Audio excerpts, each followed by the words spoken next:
Hello everyone, welcome to the brain box education. कैसे हैं आप लोग? I hope you all are fit and fine. Easy English के इस सीरीज़ में हम स्टडी कर रहे हैं वन वर्ड सब्स्टिट्यूशंस, जिसका कि एक 13th पार्ट है। आप कनेक्ट हो सकते हैं मुझसे इंस्टाग्राम, टेलीग्राम, फेसबुक, ट्विटर और यूट्यूब पे। First word is मैडन। मैडन means first time आप अगर स्पीच दे रहे हैं, ये आपका फर्स्ट अटेम्प्ट है स्पीच देने का, तो वो स्पीच मैडन स्पीच कहलाएगा। अगर क्रिकेट की बात करें तो एक ऐसा ओवर जिसमें एक भी रन नहीं बना हो तो उसे मैडन ओवर बोलेंगे। या फिर एक ऐसी लड़की जिसकी अभी शादी नहीं हुई है तो उसे भी मैडन बोलते हैं। तो आप तीनों कंटेक्स्ट में इसका मीनिंग समझने का प्रयास करें। मैडन मीन्स यंग गर्ल, और फिर ऐसा क्रिकेट में ऐसा ओवर जिसमें एक भी रन नहीं बना हो, या फिर मैडन स्पीच, एक ऐसा स्पीच जो आप अपने लाइफ में फर्स्ट टाइम दे रहे हो तो उसे भी मैडन बोलेंगे। Next word is mammal. Mammal means an animal that gives milk. ऐसा क्यों होता है? ये मैमल जो वर्ड बना है वो इसलिए बना है कि मैमल जो भी होते हैं उस सब में एक मैमरी ग्लैंड होता है, और उसी मैमरी ग्लैंड की वजह से वो दूध देती है और अपने बच्चों को वो फीड कराती है। एक ऐसा जानवर जो बच्चों को जन्म देती है, जैसे पक्षियों की बात करें तो वो अंडे देती है, तो वो मैमल नहीं कहलाएगी। लेकिन जो जानवर बच्चे को जन्म देते हैं, जैसे गाय, भैंस, बिल्ली, घोड़ा, एलिफेंट, ये सब मैमल है। क्यों? क्योंकि ये बच्चों को जन्म देती है, उसे दूध पिलाती है। तो वो सभी एनिमल जो बच्चों को जन्म देती है और उसे दूध पिलाती है वो मैमल कहलाएगा। और मैमल जो वर्ड है वो कहाँ से आया है? तो मैमल्स जो भी होता है उसमें मैमरी ग्लैंड होता है, जिसकी वजह से उसमें दूध बनता है, तो उस सभी को हम मैमल बोलेंगे। An animal that gives milk. Next word is manuscript. Manuscript means एक ऐसा मैटर जिसे हाथ से लिखा गया हो। आप एज्यूम कीजिए कि जिस समय पुराने टाइम पीरियड में, जिस समय में टाइपराइटर नहीं रहा होगा, या फिर जो टाइपिंग मशीन है वो नहीं रहा होगा, या फिर जिससे बुक प्रिंट हो रहा है वो प्रिंटर नहीं रहा होगा, तो उस समय का जो डॉक्यूमेंट्स है वो कैसे लोग लिखते होंगे? वो तो हाथों से लिखा गया होगा। तो वैसे सभी डॉक्यूमेंट्स, या फिर अगर आप एक डायरी लिखते हैं तो वो हाथों से लिखा गया होता है। तो एक ऐसा डायरी या फिर एक ऐसा मैटर जो हाथों से लिखा गया है उसको हम मैन्युस्क्रिप्ट बोलेंगे। A matter written by hand, एक ऐसा मैटर जिसे हाथों से लिखा गया है, चाहे वह डायरी हो या फिर कोई भी किताब हो या फिर कुछ भी ऐसा मैटर हो। नॉस्टैल्जिया। नॉस्टैल्जिया मीन्स ऐसी पुरानी चीज़ें जिसे देख के याद आता हो। ठीक है, जैसे आप घर से दूर चले गए तो आपको घर की याद आएगी, उसे ही होम सिकनेस भी बोलते हैं। या फिर मेमोरीज ऑफ द पास्ट, अगर किसी पुराने चीज़ों की याद आना, उसे ही बोलते हैं nostalgia. A feeling of pleasure and also slight sadness when you think about things that happened in the past। जो कुछ भी पीछे हो चुका है उन चीज़ों को याद करके कभी थोड़ा सा खुशी महसूस होना, कभी थोड़ा सा दुखी महसूस होना। लाइक स्कूल डेज, आप अपने बचपन के दिनों की जो स्कूल की कहानियाँ होती है, स्कूल के दिनों की जो बातें होती है, आप उसे याद करते हैं। ठीक है, तो इसे ही बोलते हैं नॉस्टैल्जिया। ऐसी स्टेट को बोलते हैं nostalgia. Some people feel nostalgia for their school days। तो एक फीलिंग होती है, इस फीलिंग को, जो फीलिंग पुराने समय की होती है, पास्ट की होती है, वो फीलिंग आना, वो सोच के थोड़ा सा दुखी हो जाना, कभी खुश हो जाना, तो उस फीलिंग को ही बोलेंगे नॉस्टैल्जिया। जैसे कि आप यहाँ इस लैंप को देख सकते हैं। इस लैंप को देख के निश्चित रूप से आप पुराने दिनों की याद को ताज़ा करेंगे। तो ये जो फीलिंग हुआ उस फीलिंग को ही नॉस्टैल्जिया बोलेंगे। Omni present. Omni present means one who is present everywhere. Omni means he होता है सभी, और प्रेजेंट मीन्स की जो प्रेजेंट हैं, तो one who is present everywhere. If your parents are constantly monitoring what you do, you may feel like they are omnipresent. जैसे कि कभी कभी ऐसा होता है कि आपके पेरेंट्स आपका हमेशा मॉनिटरिंग कर रहे होते हैं, तो आपको ये फील होता है कहीं यहाँ भी तो नहीं है हमारे पेरेंट्स, कहीं यहाँ भी तो नहीं है हमारे पेरेंट्स। तो उन्हें क्या बोलेंगे कि ओमनी प्रेजेंट, वो तो सभी जगह हैं, दिख रहे हैं, वो तो सभी जगह ऐसा महसूस हो रहा है कि वो सभी जगह हैं, तो आप उन्हें ओमनी प्रेजेंट बोल सकते हैं। ओमनी मीन्स ऑल होता है। नेक्स्ट वर्ड इज इसी से रिलेटेड है, ओमनी पोटेंट। ओमनी मीन्स सभी, और पोटेंट जो वर्ड है जैसे पोटेंशियल, तो पोटेंट मीन्स होता है पावर, तो ओमनी पोटेंट मीन्स की one who is all powerful like God.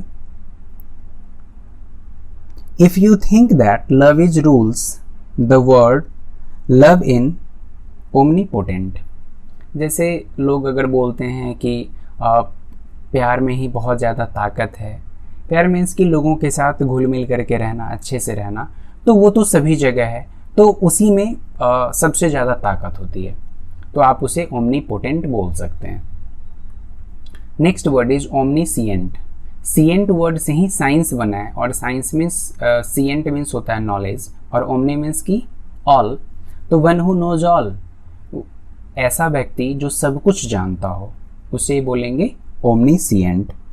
आप इसे ऐसे याद रख सकते हैं, ओमनी मीन्स सभी, सब कुछ, और सिएंट से ही बना है साइंस, और सिएंट मीन्स होता है नॉलेज, तो जो सब कुछ जानता हो उसे हम ओमनीसिएंट बोलेंगे। Next word is parable. Parable means a short story with a moral. आपको हमेशा आपको कहा जाता होगा अगर आप ऑफिस में रहते हैं या फिर कहीं भी, तो जैसे अंगूर खट्टे हैं वाली कहानियाँ, तो ये क्या है, एक पैरेबल है। Parable means a short moral story, जैसे story of fox sour grapes, तो ये क्या कहलाएगा।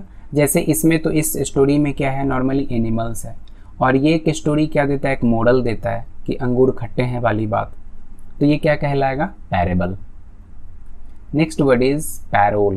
Payroll means place given by a prisoner for a temporary release not to escape. और जो प्रिजनर होता है वो जेल में जो ऑफिसर्स होते हैं उनसे वो ये कहता है कि आप मुझे कुछ दिनों का समय दे दीजिए, मैं ये काम करके फिर वापस आ जाऊंगा, और उस काम के लिए वह कुछ ज़रूरी ऐसी बातें होती है जिससे वह भरोसा दिला सकता है, और थोड़े दिनों की उसे छुट्टी दी जाती है और फिर से वो वापस आ जाता है, तो इसे ही बोलते हैं पैरोल। पैरोल मीन्स कि कुछ दिनों के लिए जेल से वापस जाना और फिर आ जाना। आप इसे ऐसे बोलेंगे, who promised to fulfill certain conditions in return for an early release from jail। वह कुछ दिनों के लिए पहले रिलीज होने से पहले वो जाता है और फिर वापस आ जाता है। Next word is Panacea. Panacea means remedy for all ills. बड़ा ही अच्छा इसका मीनिंग है पैनेशिया का। और cure for all x means acne जिसको बोलते हैं दर्द, सभी दर्दों की एक दवा। But Panacea doesn't really cure everything. लेकिन ऐसा जो इस वर्ल्ड है रियली में ऐसा पॉसिबल कुछ भी नहीं है। अनबिलीवेबल सॉल्यूशंस, जैसे like a new law that will make everyone rich. अगर गवर्नमेंट का कोई एक ऐसा लॉ आता है, एक ही लॉ जिससे सबकी गरीबी दूर हो जाए, तो ये आप इसे क्या बोलेंगे, पैनेशिया। एक ही दवा जिससे आपकी सारी दर्द दूर हो जाए, एक ऐसा सीक्रेट जिससे आपका सारा दर्द खत्म हो जाए, आपका सारा प्रॉब्लम्स ही खत्म हो जाए, एक ऐसा सीक्रेट, उसे ही बोलेंगे पैनेशिया। लेकिन रियल वर्ल्ड में ये पॉसिबल नहीं है। Pantheism. Pantheism means the belief that God pervades nature. Means कि पूरे दुनिया में ही गॉड हैं, वो सभी जगह महसूस हैं और वही सब कुछ हैं। पैंथेइज्म is a religious belief that includes the entire universe in its idea of God। पूरे यूनिवर्स में ही गॉड का एक आइडिया होना, सभी लोग ये मानते हों कि गॉड होते हैं, वो एग्जिस्ट करते हैं। और God is all around us, और वो हमारे चारों तरफ हैं। तो इस बिलीफ, ऐसा जो बिलीफ होता है उसी को हम बोलेंगे pantheism. Next word is pedantic. Pedantic means a style mean to display one's knowledge. पर ये एक शो ऑफ करना होता है कि आप किसी चीज़ को आप शो ऑफ करना चाह रहे हैं कि आपके पास इतना ज़्यादा नॉलेज है, आप उसको लेकर के लिटरेरी एक्यूरेसी के लिए आप इतना ज़्यादा कंसर्न्ड हैं। It means someone who is too concerned with literary accuracy. वास्तव में ऐसा कुछ है नहीं, पर लोग दिखावे के लिए ऐसा करते हैं, हाँ कि मैं लिटरेरी एक्यूरेसी मीन्स कि सब कुछ बिल्कुल परफेक्ट होना चाहिए, ऐसा बस दिखावे के लिए होता है।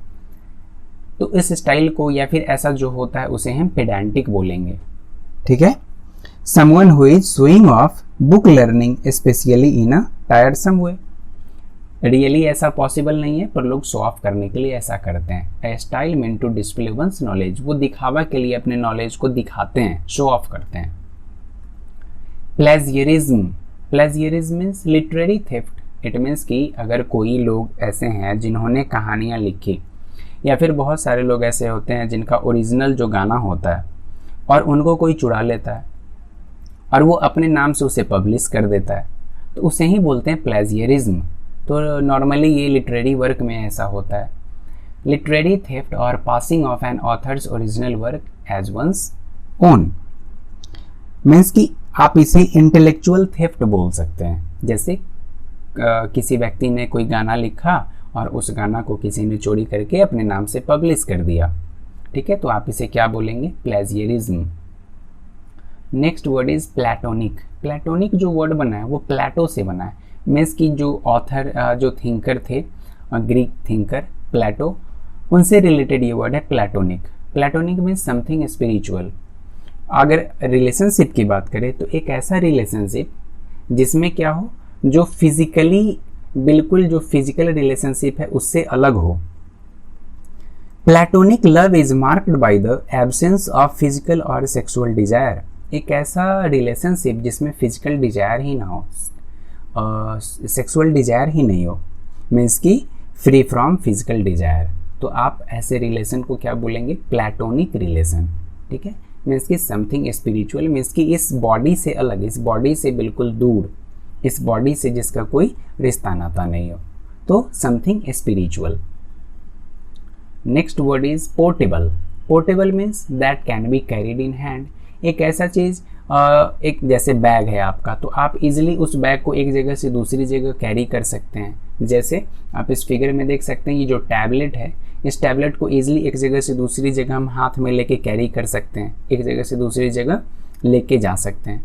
तो इस टैबलेट को क्या बोलेंगे? Portable. Portable means that can be carried in hand. इस लेक्चर को सुनने के बाद आप इस होम असाइनमेंट को ज़रूर करें। ये 5 क्वेश्चंस है। इस 5 क्वेश्चंस को करने के बाद आप खुद को सेल्फ असेस कर पाएंगे कि आपने इस लेक्चर को, आपको इस लेक्चर से कितना फ़ायदा हुआ है।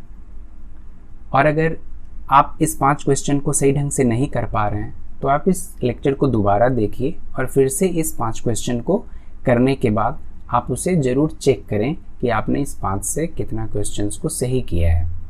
ये जस्ट आपके सेल्फ असेसमेंट के लिए है। आपको ये लेक्चर कैसा लगा आप ज़रूर कमेंट करके मुझे बताएं, ताकि जहाँ कहीं भी हमारे लेक्चर में इम्प्रूवमेंट की ज़रूरत होगी मैं इसे ज़रूर और इम्प्रूव करने का प्रयास करूँगा।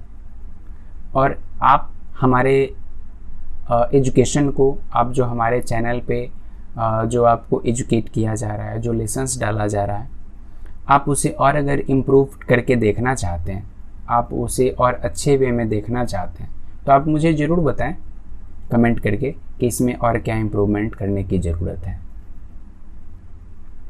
Thanks and God bless you all.